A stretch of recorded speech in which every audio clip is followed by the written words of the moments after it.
ఎంతకాలం విడివిడి ముక్కలుగా కులాలుగా బ్రతికేద్దాం, ప్రాంతాలుగా బ్రతికేద్దాం? ఎప్పుడు మనలో భారతీయులం అనే భావన, హిందువులం అనే భావన, సనాతనం అనే భావన వస్తుంది?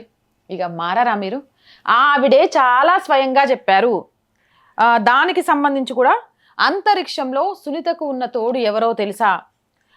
సంస్కృతి పట్ల అత్యంత భక్తి ప్రేమ ఉంది. అంతరిక్ష ప్రయాణంలో భాగంగా గణేశుని ప్రతిమను భగవద్గీత ప్రతిని తన వెంట తీసుకువెళ్ళినట్లు చెప్పారు. ఒక భారతీయురాలుగా తను గర్విస్తున్నట్లు, సనాతనిస్టుగా తను చెప్పుకోవడానికి గర్వపడుతున్నట్టు చెప్పారు. కానీ తను ఒక కాపునను, తను ఒక దళిత క్రిస్టియన్నను, తను ఒక ప్రకాశం బిడ్డనను, తను ఒక సూర్యాపేట బిడ్డనను, లేకపోతే కాకినాడ బిడ్డనను చెప్పుకోవడానికి ఆవిడ సంతోషపడలేదు.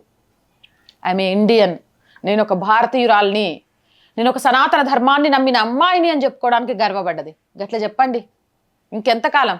వీళ్ళందరినీ మించి దళిత క్రిస్టియన్ అట. వారినాయనో నేను ఎక్కడ వినలేదు. మరి ఆ ప్రభుత్వాలు చెప్పాలా సార్ దళిత క్రిస్టియన్ అనేది అసలు ఉందా?